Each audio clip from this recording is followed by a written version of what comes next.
Hi. So I haven't been back for a while, but hi. As you can start to see, a lot of the niches for my channel are sort of changing. So now I'm really going into film, and the first film that I want to do a review on because I just saw it is the movie The Woman King.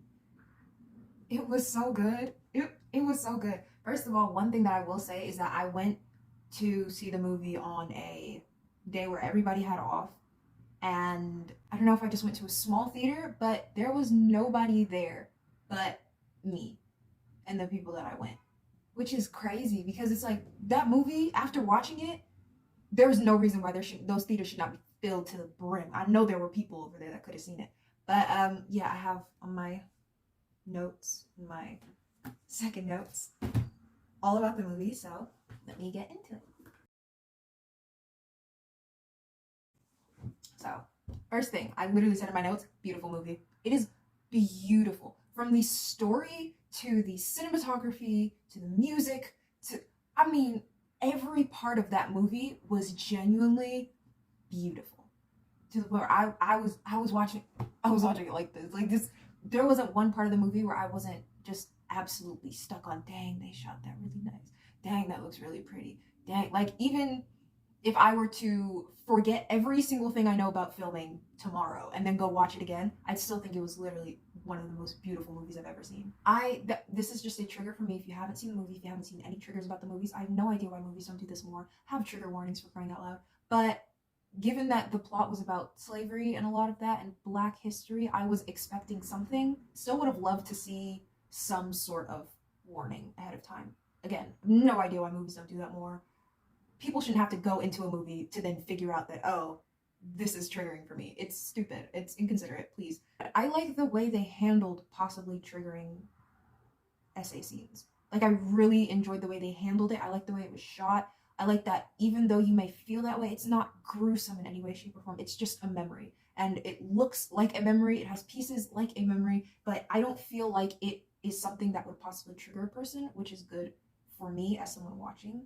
I say that the action, this is a plot thing, but the action of the plot, or like the action of the movie, is perfectly placed within the plot. There's like one here, and then there's dialogue here, dialogue. It's the perfect amount of action, and it's the perfect placement of actions where I felt like, oh, there's not too much action at once. Oh, there's too much dialogue at once. I feel like that is really, really good when you're watching a movie, because sometimes you're watching like superhero movies or you're watching action adventure movies. It's like it's just action on action on action, and then it's just too. It's like it has nowhere to go after a while. But this was very gradual, so I felt like more could come out of the movie. And then I also say I never felt like I was not supposed to root for the main character. Because sometimes I have a main character, but it's an anti hero, or they'll have a main character, but they have awful decision making skills. And it's like, why would I root for them? And there's a lot of times where this main character, she is told about herself, or she is like struggling with something. But there was never a point while I was watching where I felt that, like, oh, the good things that are happening to her should have happened to her. This may not matter to people. It mattered to me a smidge. But the only light skinned character in the entire cast was biracial, which to me is interesting because it's like everyone else is dark skinned. But if you guys want a reason for why we have one light skinned character, it's not just because, oh, they fit the role and they just happen to be light skinned. It's because the role called for a light skinned person, which if it didn't, then I don't feel like we would have had any Black characters that weren't dark skinned, which is important. I feel like this movie was really, really good at showing representation for dark skin and not just light skin. And then I also want to add that the only other main white person in the cast, I don't know if this matters to some of y'all, but I didn't see him in the movie until at least 15 to 20 minutes into the movie. So if you guys like the fact that you literally only saw dark skinned Black people in the movie until like 15 to 20 minutes in, and that they are the majority of the movie, light skinned character and the white character, they are not the majority of the movie. They are important, but they are not the majority, which is very, very good to see. It's very amazing to see. The representation is representation. These people, they're not there to fill a quota. They're there because it's their movie. Speaking of the white character, it was Hero. If I find out that man's last name, let me do that. Hero Tiffin, I don't know. He is a very convincing, dislikable character. That's not a bad thing. I swear, it's not me saying that like, oh, that guy just looks like a jerk. No, but like he played his role very, very well. Like I hated him. Like I really did. I was like, gosh, this man sucks. But it's really good because, and I feel like I'm going to explain why in my next review, and it's that there wasn't a single character in this film where I was distracted by the actors. Like we had John Boyega in the film, who's known for Star Wars. We have Viola Davis, who's notable for her many, many roles. We have Hero Tiffin, who's known for After. But there was never a point in the plot where I felt like I couldn't dissociate them from their past roles and I couldn't just appreciate them in what they were in now. I feel like that's a testament towards their acting, and it's also a testament to not that they have a forgettable face, but like you have the opportunity to be seen in other types of movies. These movies are wildly different from it. This ain't Star Wars, okay? He was not playing the type of person that he was in Star Wars, John Boyega. Neither was Hero in After, totally not the same person. And neither was Viola Davis in any of the films that she's ever done. I never felt like these characters weren't meant for their roles because they've done something else, which is good. I like that. In the beginning of the film, there were little I'm going to say credits, and they were basically telling you the story. Ironically, as I said, in Star Wars, they usually do that where they just tell the story in like a rolling credit. They do that to provide historic context in this movie, and I will say, it went, I saw it, and I completely, like, I was watching it, maybe it's the way that it was done, so it was super, super short. I was like, okay. But I just never feel like those work for me. So if you're not the type of person who can just visually look at words and understand it, then maybe that may make historically, it will make the context a little harder for you to grasp. I know that like a lot of people, they may be visual learners, but they're visual learners in the sense that they're watching something, not watching words. It may be difficult for that.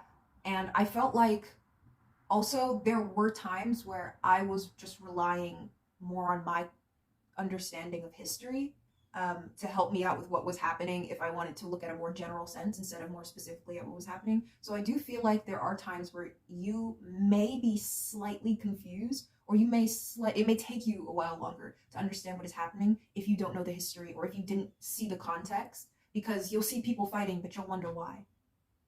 And you'll wonder who's who, and you'll wonder what they're fighting for. But again, if you don't know that, or if your sense of the history is inaccurate, or based on the rolling credits, if it's accurate, then you may struggle a little bit. I feel like that's my first ineffective review point for this movie. Back to loving the movie.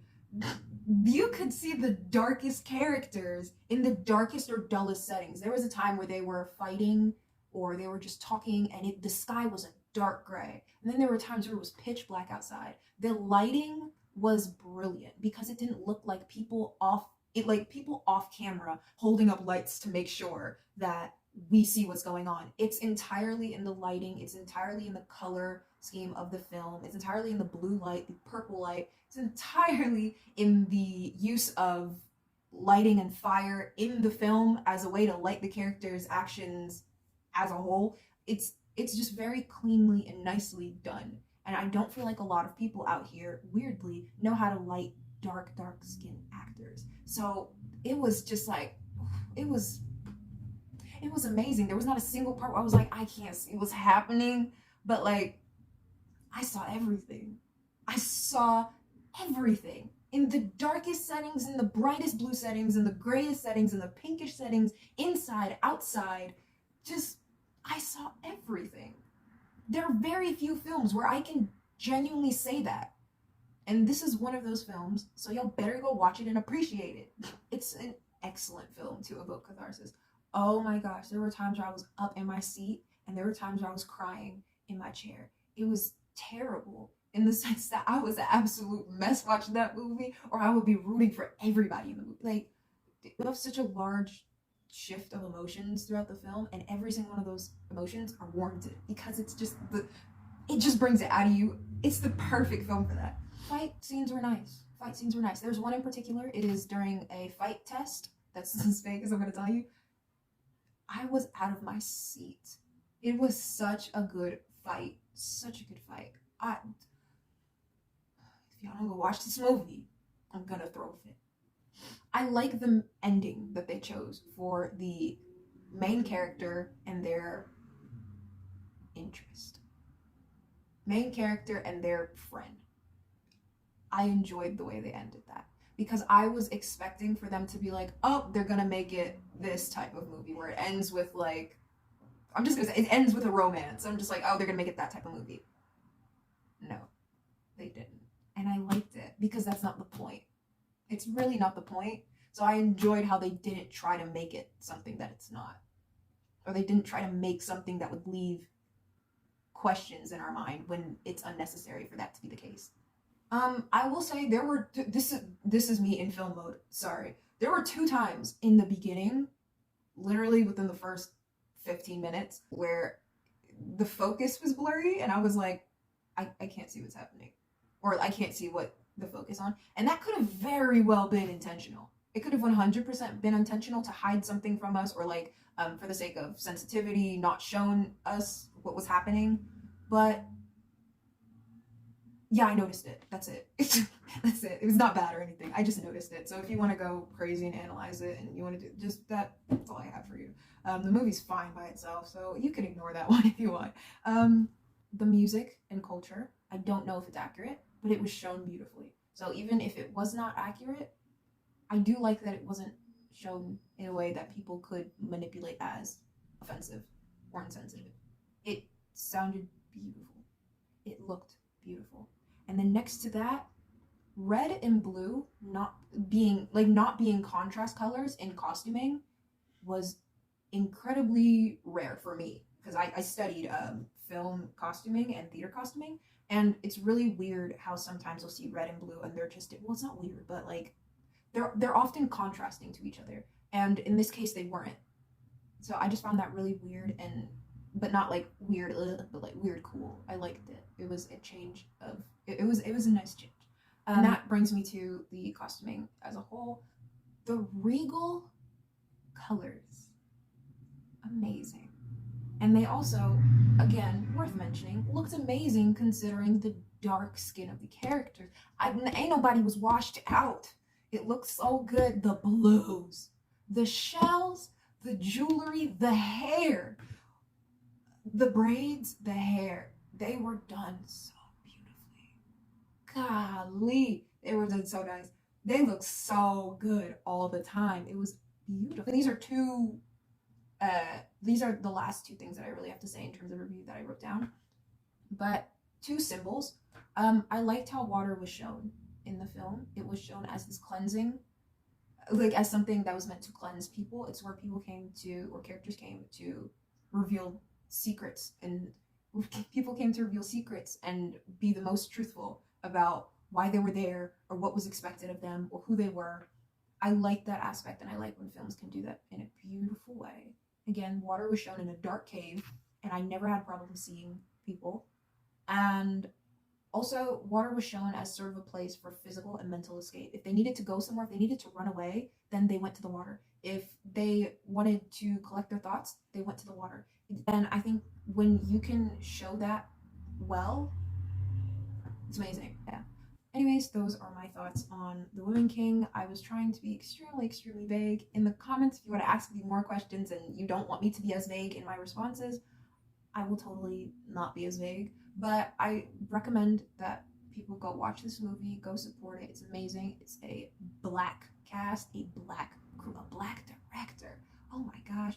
It's beautifully done. I loved it. I'd go see it again. I really would. It's a movie that I recommend you see in theaters. However, if you don't get to see it in theaters, I don't think that takes anything away from it. It only would add something. So, yeah, I hope you like this review.